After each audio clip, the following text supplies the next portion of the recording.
નમસ્કાર વિદ્યાર્થી મિત્રો, ઉમા વિદ્યા સંકુલની યુટ્યુબ ચેનલમાં તમારા બધાનું સ્વાગત છે.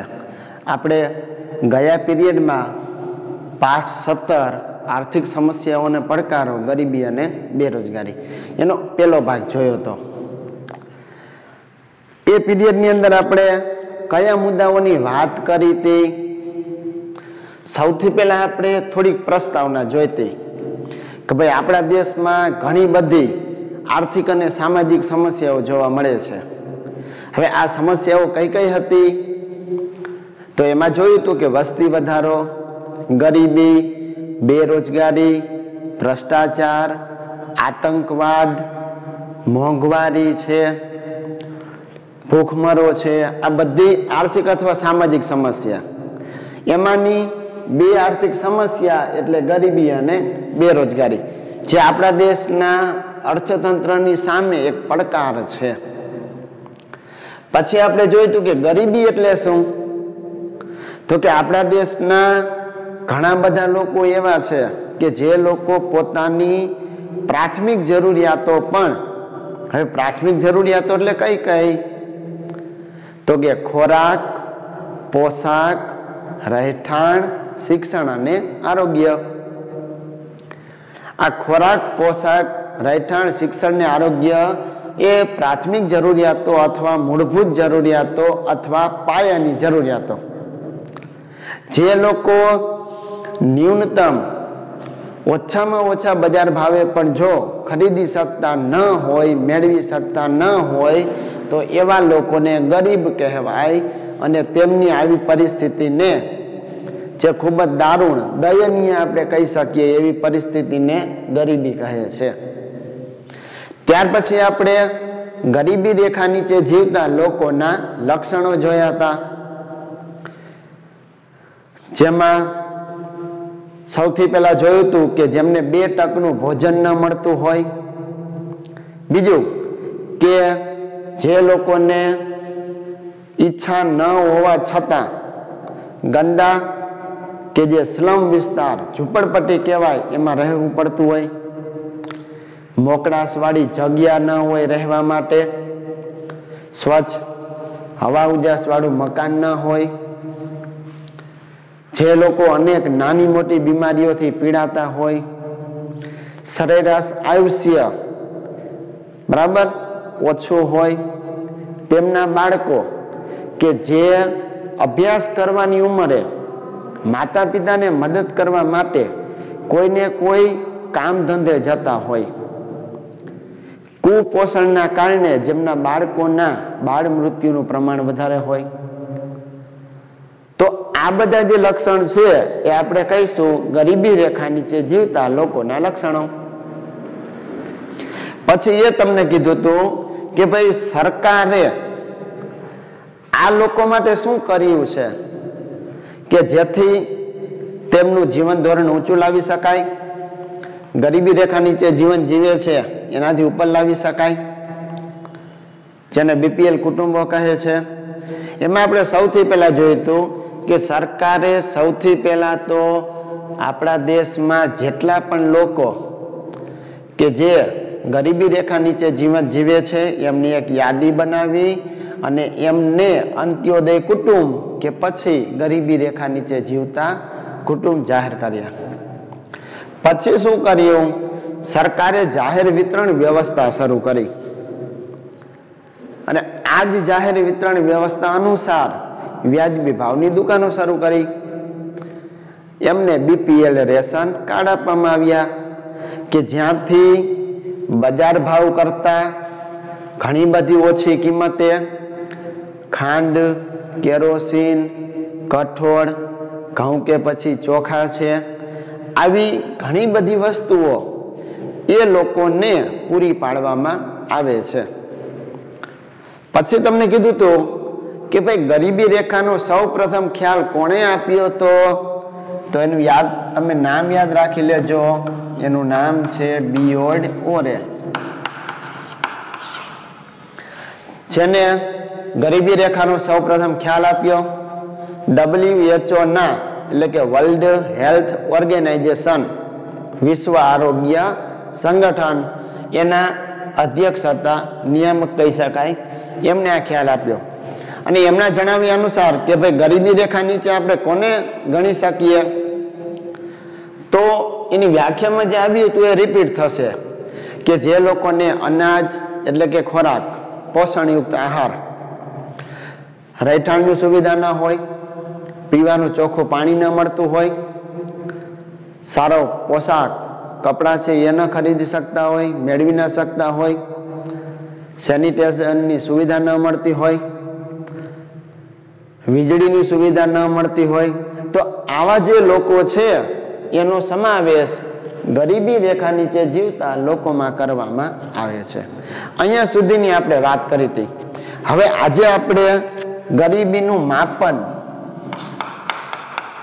જે મુદ્દા લખ્યા ત્યારે તમને કહેવામાં આવ્યું હતું કે ગરીબીનું માપન છે એ બે રીતે થાય. હવે આ બે રીત એટલે કઈ? એક તો સાપેક્ષ ગરીબી કહેવાય અને બીજું જે છે એ છે નિરપેક્ષ ગરીબી. પણ એના પહેલા કે આપણા દેશમાં જે લોકો ગરીબી રેખા નીચે જીવે છે એવા વ્યક્તિઓની સંખ્યા જો જાણવી હોય તો એના માટેની વળી પાછી બે રીત છે. ગરીબી રેખા નીચે જીવતા લોકોની સંખ્યા જાણવાની બે રીત. એ બે રીત એટલે કઈ? તો કે એક છે એના આવકને આધારે અને બીજું છે ખર્ચને આધારે. હવે આવકને આધારે એટલે કઈ રીતે? હમણાં વાત કરીએ એમ સરકારે ન્યૂનતમ બજાર ભાવે જે વસ્તુઓ વેચવા માટે મૂકેલી હોય તો એ વસ્તુ પાછળ વ્યક્તિ કેટલો ખર્ચ કરી શકે છે અને એ ખર્ચ કરવા માટે વ્યક્તિ પાસે કેટલી આવક હોવી જોઈએ. બરાબર? સરકારે જે વસ્તુઓના ન્યૂનતમ ભાવ નક્કી કરેલા છે એ જ વસ્તુઓ ખરીદવા માટે વ્યક્તિ પાસે કેટલી આવક હોવી જોઈએ અને એ વ્યક્તિ વસ્તુ ખરીદવા કેટલો ખર્ચ કરી શકે છે. આ બે બાબતને આધારે પછી એ લોકોની સંખ્યા નક્કી કરવામાં આવે છે. બીજું, અહીંયા આવકમાં તમને એમ કીધું છે કે આવકમાં એક કુટુંબ, પણ કુટુંબમાં કેટલા સભ્યો? તો કે 5 જ. વધારેમાં વધારે કેટલા સભ્યો ધ્યાનમાં લેવાના? કુટુંબના 5 સભ્યોને આધારે એની આવક ગણવામાં આવી છે. હવે કે નિરપેક્ષ ગરીબી કોને કહેવાય, સાપેક્ષ ગરીબી કોને કહેવાય, એની જો વાત કરીએ તો પેલા આપણે સાપેક્ષ ગરીબીની વાત કરી લઈએ. સાપેક્ષ એટલે આમાં બે વ્યક્તિઓની સરખામણી કરવામાં આવતી હોય, 3 વ્યક્તિઓની સરખામણી કરવામાં આવતી હોય કે પછી 5 હોય, જેટલા હોય એટલા. ઉદાહરણ તરીકે આપણે 2 કે 3 લઈ શકીએ. એટલે એ જ કહેવા માંગે છે કે સમાજનો કોઈ એક એવો વર્ગ છે જે બીજા વર્ગની સરખામણીમાં ગરીબ છે, અથવા કે એક વર્ગ એવો છે કે જે આવક ધરાવતો હોય એના કરતા બીજો વર્ગ છે એની આવક ઓછી હોય, તો આપણે એને સાપેક્ષ કહેવાય. આપણે ઉદાહરણ લઈએ. દાખલા તરીકે વ્યક્તિ એ જેની આવક 10,000 રૂપિયા છે, વ્યક્તિ બી જેની આવક 20,000 રૂપિયા છે અને વ્યક્તિ સી જેની આવક 30,000 રૂપિયા છે. આપણે મહિનાની આવક અહીંયા ધ્યાનમાં લઈએ. બરાબર? કે એક વ્યક્તિની સરખામણીમાં બીજો વ્યક્તિ છે એ જો ઓછી આવક મેળવતો હોય તો એ સાપેક્ષ ગરીબ ગણાય.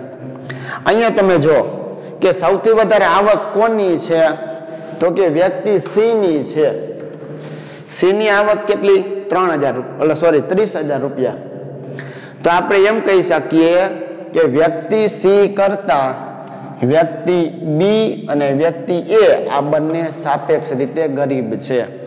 કારણ શું? વ્યક્તિ સી ની આવક કરતા આ બંનેની આવક ઓછી છે. એ જ રીતે આપણે કહી શકીએ કે વ્યક્તિ બી અને વ્યક્તિ સી એના કરતા વ્યક્તિ એ સાપેક્ષ રીતે ગરીબ છે. કારણ કે બી ની આવક 20,000, સી ની આવક 30,000, જ્યારે એની આવક માત્ર 10,000 છે.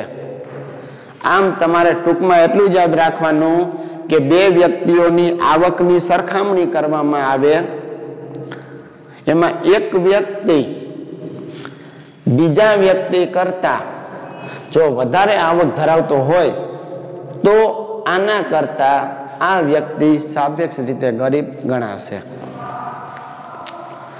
હવે નિરપેક્ષ ગરીબ કોને કહેવાય?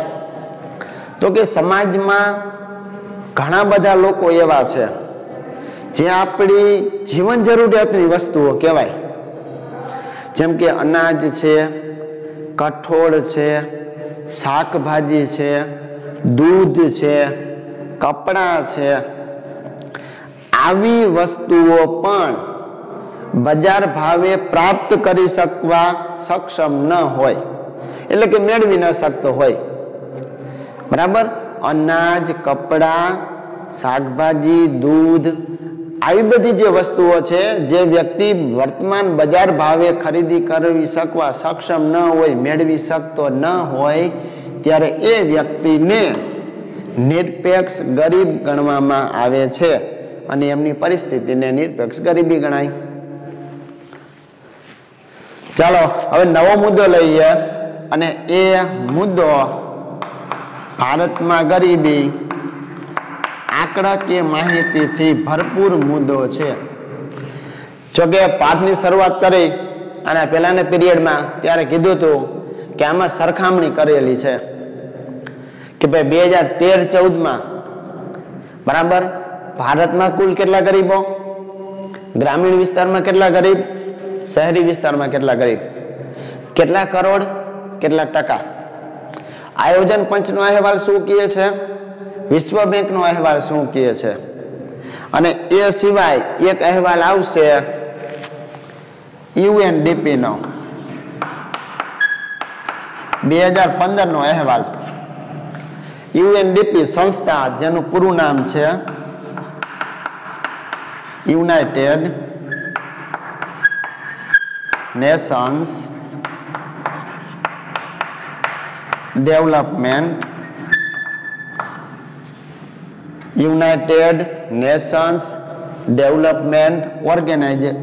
પ્રોગ્રામ.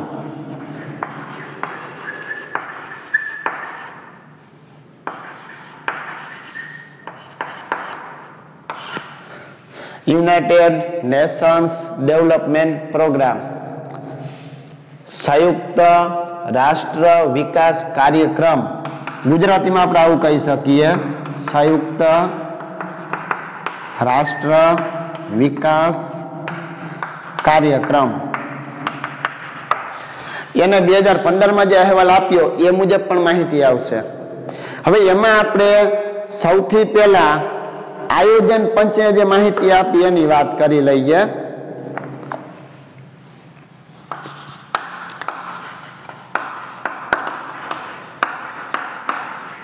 આયોજન પંચ. હવે આયોજન પંચે કયા વર્ષની માહિતી આપી છે? 2013-14 માફ કરજો, 2011-12 ની માહિતી છે.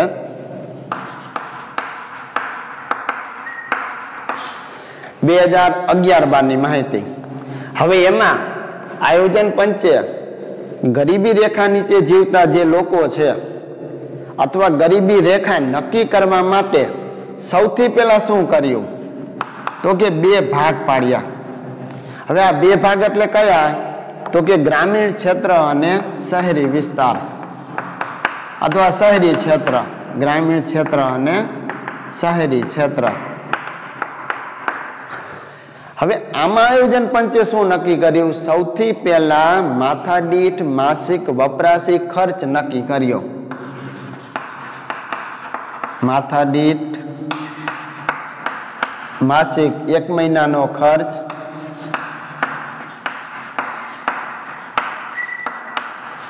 હવે ગ્રામીણ વિસ્તારની જો આપણે વાત કરીએ તો કે આયોજન પંચે માથાદીઠ માસિક વપરાશી ખર્ચ ₹816 નક્કી કર્યો, પણ એ ખર્ચ વ્યક્તિ દીઠ નક્કી કર્યો હતો.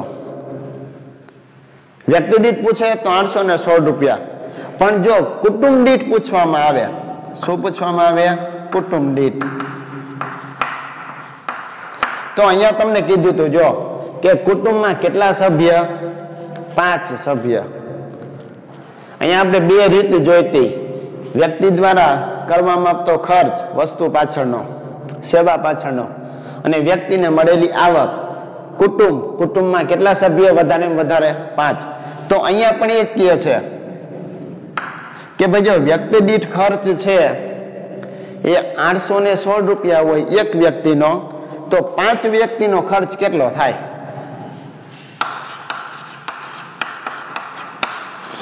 તો તમારે સીધો ગુણાકાર કરી લેવાનો રહેશે. એક વ્યક્તિનો ખર્ચ 816, તો 5 વ્યક્તિનો કેટલો? તો એ જે આંકડો આવે છે એ આવે છે 4080.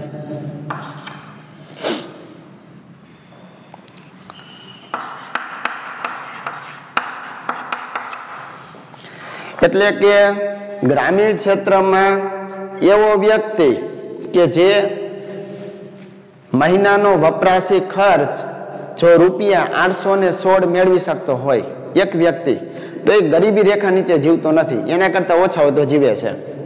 અને એવું કુટુંબ કે જેમાં સભ્ય સંખ્યા 5 હોય અને એ કુટુંબ જો મહિને ₹4080 કમાય છે, આવક મેળવે છે, તો પછી એને ગરીબ ગણાય નહીં. એના કરતા ઓછો હોય એની આવક, તો એને ગરીબી રેખા નીચે ગણાશે.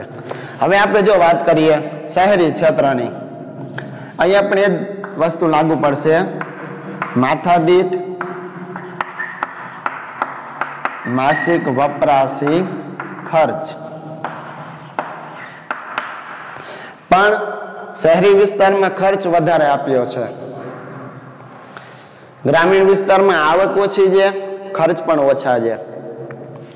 શહેરી વિસ્તારમાં આવક વધારે છે, સામે ખર્ચ પણ વધારે છે. એટલે કે અહીંયા તમને વ્યક્તિ દીઠ જે છે એ કેટલા રૂપિયા આપ્યા છે? તો કે ₹1000. વ્યક્તિ દીઠ ₹1000. તો સ્વાભાવિક છે કે કુટુંબ દીઠ કેટલા થાય? જે રીતે આપણે 816 ગુણ્યા 5 કર્યા હતા, એ જ રીતે અહીંયા પણ આપણે 1000 એને ગુણ્યા 5 કરી નાખીએ એટલે સીધું જ થઈ જાય ₹5000.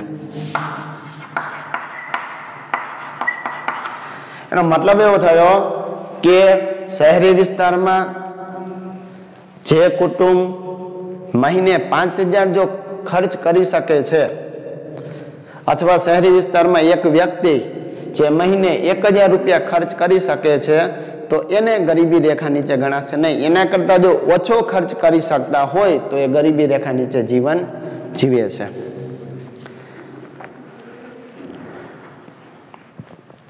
પછી આજે નવો માપદંડ આપ્યો આયોજન પંચે, એ અનુસાર ભારતમાં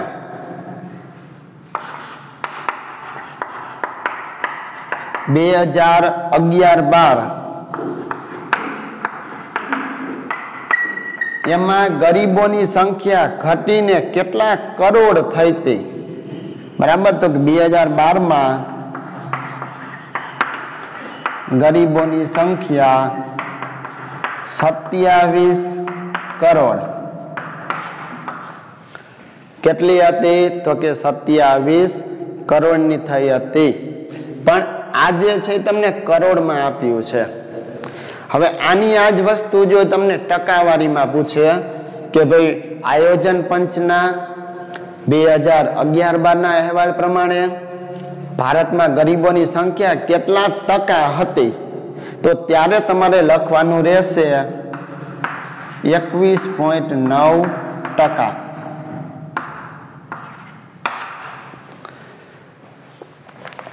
बराबर। करोड़ में पूछे तो 27 करोड़, टकावारी पूछे तो 21.9%। त्यार पछी 2009-10 ની જો આપણે વાત કરી લઈએ, અત્યારે જે વાત કરી 11-12 ની હતી, હવે 9-10 ની માહિતી થોડીક જોઈ લઈએ। આ યાદ રાખી લેજો, ગરીબી રેખાનો સૌપ્રથમ ખ્યાલ બિયોડ ઓરે, પછી ગરીબી રેખા નીચે જીવતી વ્યક્તિની સંખ્યા નક્કી કરવા બે રીત, આવકને આધારે, ખર્ચને આધારે।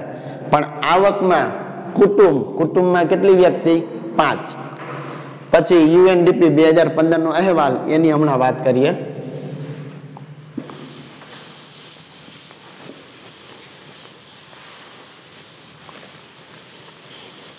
બે 2009-10 માં જે ગરીબોની સંખ્યા હતી એના પ્રમાણમાં આપણે અહીંયા 11-12 માં જોઈએ તો ઘટાડો થશે। એનો મતલબ એવો થયો કે પહેલાના સમય કરતા અત્યારે લોકોને આવક સારી મળે છે, સારી રીતે ખર્ચ કરી શકે છે, એટલું જ નહીં એમના જીવન ધોરણમાં પણ સુધારો થયો છે। એટલે કે જો 2009-10 ની વાત કરીએ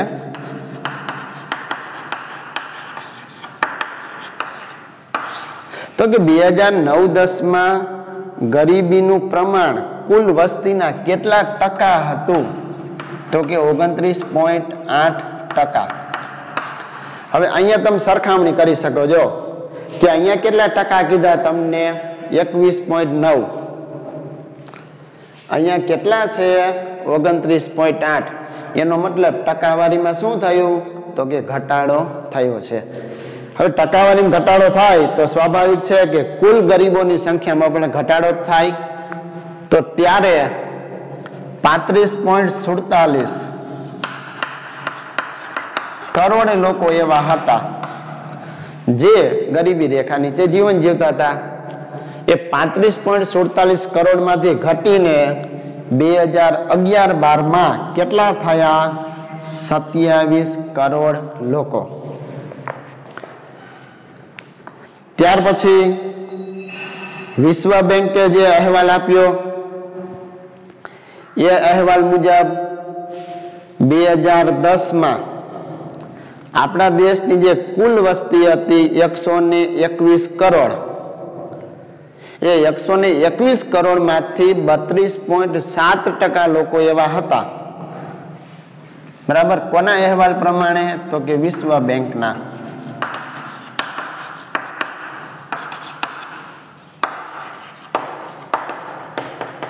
અહેવાલ ક્યારે આપ્યો છે? તો કે 2010 નો અહેવાલ। હવે એ મુજબ ત્યારે વસ્તી હતી કેટલી? તો કે કુલ વસ્તી 121 કરોડ। આ 121 કરોડ માંથી ગરીબી રેખા નીચે જીવતા લોકો કેટલા હતા?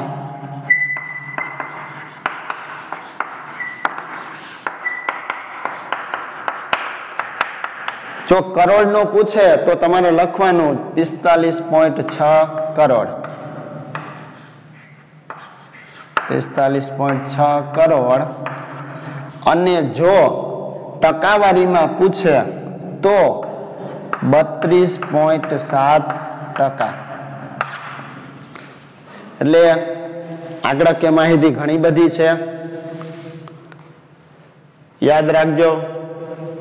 આ પ્રશ્ન ક્યારેક તમને 3 માર્કની ટૂંક નોંધમાં પૂછાય ત્યારે તમારે એને વિગતવાર લખવો પડે, પણ અઘરું નથી। પહેલા આયોજન પંચની બાબત યાદ રાખી લ્યો, 2009-10 માં ભારત સરકારને આંકડા યાદ રાખી લ્યો, વિશ્વ બેંકનો અહેવાલ છે 2010 નો, એ યાદ રાખી લ્યો। અને હવે તમારે હમણાં જે મેં અહીંયા લખ્યું હતું UNDP, United Nations Development Programme, સંયુક્ત રાષ્ટ્ર વિકાસ કાર્યક્રમ, એનો 2015 નો અહેવાલ જોઈએ।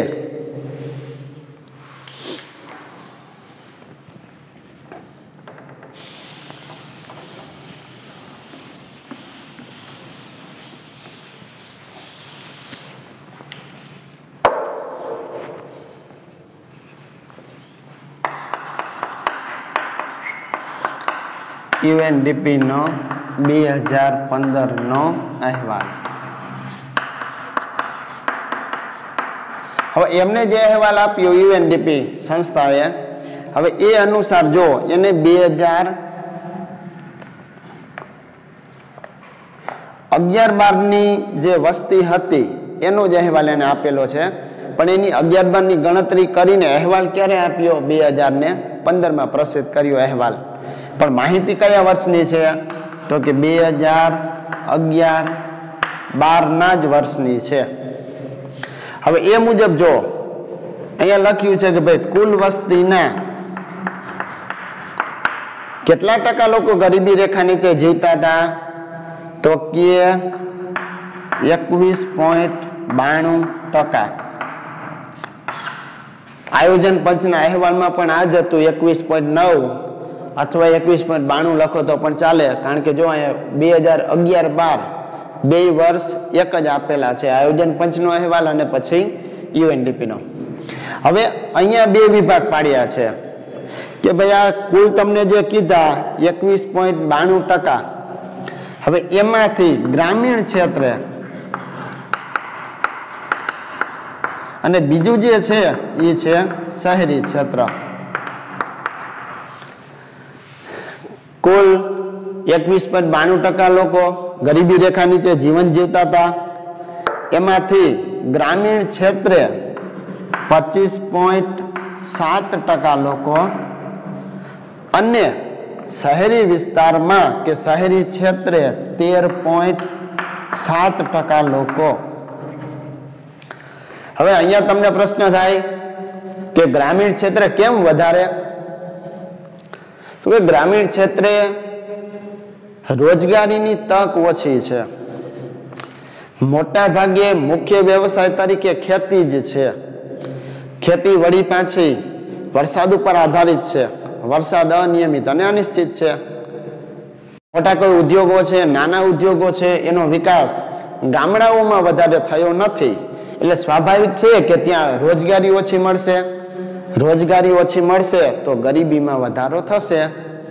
એના કરતા ઉલટું શહેરી વિસ્તારમાં જ્યાં શિક્ષણની સુવિધા, આરોગ્યની સુવિધા, સારી એવી રોજગારી મળે છે, વધારે લોકોની આવક મળે છે, આવક મળે છે એટલે ગરીબીમાં ઘટાડો થાય છે. હવે આ તમને જે આપ્યું ટકાવારીમાં આપ્યું, હવે આપણે કરોડમાં જોઈએ કે ભાઈ કુલ વસ્તીના કેટલા કરોડ? તો કે 26.93 કરોડ. હવે અહીંયા તમે કદાચ 27 કરોડ લખો તો પણ ચાલે, 26.93 કરોડ અથવા 27 કરોડ. વળી પાછા આમાં બે ભાગ પાડવાના કે ભાઈ કુલ 26.93 કરોડ છે, એમાંથી ગ્રામીણ ક્ષેત્રે કેટલા અને બીજું જે છે એ છે શહેરી ક્ષેત્ર. તો કે ગ્રામીણ ક્ષેત્રે કુલ 21.65 કરોડ, જ્યારે શહેરી વિસ્તારમાં માત્ર 5.28 કરોડ. ટકાવારીને આધારે તમને ખ્યાલ આવે, પ્લસ તમને કેટલા કરોડ છે એને આધારે પણ ખ્યાલ આવે કે હજી પણ ગામડાઓનો ઘણો બધો વિકાસ કરવાનો બાકી છે. આ જ માહિતીને આધારે ભારતમાં કયું એવું રાજ્ય કે જેમાં સૌથી વધારે ગરીબી છે અને કયું એવું રાજ્ય જેમાં સૌથી ઓછી ગરીબી છે, અને પછી આપણા ગુજરાતની વાત કરીએ તો કે સૌથી વધારે ગરીબીનું પ્રમાણ ધરાવતું રાજ્ય.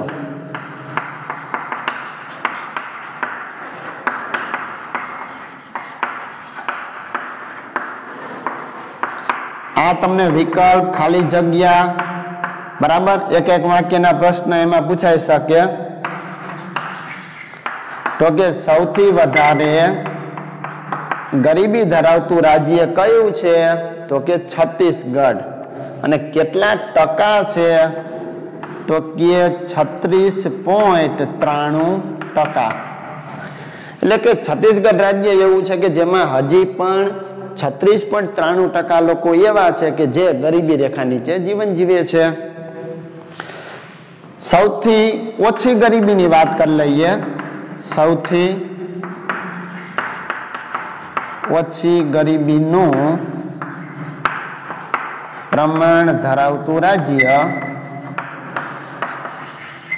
તો કે ગોવા છે. સૌથી ઓછી ગરીબી કયા રાજ્યમાં છે? ગોવામાં. કેટલી છે? તો કે માત્ર 5.09%. 5.09%. હવે જો ગુજરાતની વાત કરીએ કે ભાઈ ગુજરાતમાં ગરીબીનું પ્રમાણ કેટલું છે?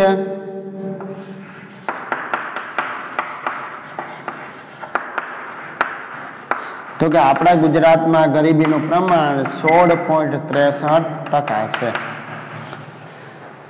હજી 16.63% લોકો એવા છે ગુજરાતમાં કે જે ગરીબી રેખા નીચે જીવન જીવે છે. પછી કે એવા રાજ્ય કે જેમાં 30% થી વધારે ગરીબી છે તો એમાં એક તો છત્તીસગઢ તો આવી જ જાય. છત્તીસગઢ, આસામ, ઉત્તર પ્રદેશ, મણિપુર, બિહાર, અરુણાચલ પ્રદેશ, ઝારખંડ અને પશ્ચિમ બંગાળ કે ઓડિશા. પછી હવે ઘણી વખત તમને એવું પૂછાય, 2 માર્કનો પ્રશ્ન પૂછી શકે કે ભાઈ ધનિક ભારતમાં ગરીબો વસે છે. આ થોડુંક સમજવા જેવું છે.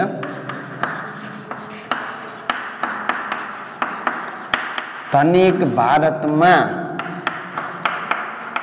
ગરીબો વસે છે. હવે તમને પ્રશ્ન થાય કે એક બાજુ એમ કીધું કે ભારત છે એ કેવો દેશ? ધનિક, અમીર, પૈસા વાળો, અને એમાં વળી પાછા ગરીબો, આવું કેવું? તો એનો ઉત્તર એવો છે કે આપણો દેશ ધનિક છે. ધનિક કેમ છે?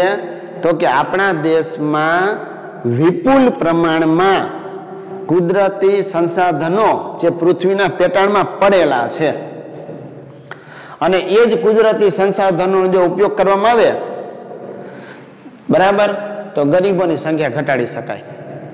પણ ઉપયોગ કેમ નથી કરી શકતા? એક તો એ સંસાધનોનો લાભ ઉઠાવવાની ક્ષમતાનો અભાવ છે. બીજું શિક્ષણ, તાલીમ, કૌશલ્યનો અભાવ છે અને વર્ષોથી ખામી ભરેલું આયોજન. આ બાબતોને કારણે કુદરત પાસેથી મળતી જે કુદરતી સંપત્તિ છે, સંસાધન છે, એનો માનવના કલ્યાણ માટે આપણે ઉપયોગ કરી શકતા નથી. માટે ગરીબોની સંખ્યામાં પણ ઘટાડો થઈ શક્યો નથી. એટલે કહી શકીએ કે ધનિક ભારતમાં ગરીબો વસે છે. હવે કે ભાઈ ગ્રામીણ વિસ્તારના ગરીબો કોને કહેવાય? શહેરી વિસ્તારના ગરીબો કોને કહેવાય? તો કે ગ્રામીણ ગરીબોમાં મોટા ભાગે જમીન વગરના ખેત મજૂરો, ગૃહ ઉદ્યોગમાં કામ કરતો કારીગર, નાના ખેડૂતો, ભિખારીઓ છે, જંગલ અને પહાડી વિસ્તારમાં રહેતા લોકો છે, જનજાતિઓ છે, કામ ચલાઉ આવક મેળવતા જે કારીગર છે, તો એ બધાને આપણે કહીશું ગ્રામીણ વિસ્તારના ગરીબો. તો ભાઈ શહેરી વિસ્તારના ગરીબ કોને કહેવાય? તો કે એવા ગરીબો જે કામ ચલાઉ રોજે રોજની મજૂરી કરે છે. ઘણા એવા છે જે દૈનિક શ્રમિક છે, બરાબર, રોજે રોજ કામ મેળવે છે. કામ મળે એ દિવસે આવક મળે, ઘર ચાલે. કામ ન મળે એ દિવસે બેરોજગાર. ઘર નોકર, રિક્ષા ચાલક છે, ચા નાસ્તા, લારી ગલ્લા કે હોટલ ઉપર કામ કરતો શ્રમિક છે, ગેરેજમાં કામ કરતો શ્રમિક છે, ભિખારીઓ છે. આ લોકો એવા છે કે જે પોતાની પ્રાથમિક જરૂરિયાતોને પણ સંતોષી શકતા નથી અને ગરીબાઈમાં પોતાનું જીવન ગુજારે છે. આજે આટલું રાખીએ. નેક્સ્ટ પીરિયડમાં આપણે ગરીબી ઉદ્ભવવાના કારણો અને પછી ગરીબી નિવારણની વ્યૂહરચના અથવા ગરીબી દૂર કરવાના ઉપાયો વિશેની વાત કરીશું. હવે આજનું તમારું હોમવર્ક શું? તો કે આજે તમારે આજે પ્રશ્ન હતો ભારતમાં ગરીબી, જેમાં સૌથી પહેલા આયોજન પંચની વાત કરી, આયોજન પછી ભારત સરકાર 2009-10 ની વાત કરી, પછી વિશ્વ બેંકનો અહેવાલની વાત કરી, ત્યાર પછી યુએનડીપી ના અહેવાલની વાત કરી, ગ્રામીણ શહેરી કુલ ટકા કરોડ, સૌથી વધુ ગરીબી, સૌથી ઓછી ગરીબી, ગુજરાતમાં ગરીબી. આ પ્રશ્ન તમારે વિગતવાર લખી લેવાનો.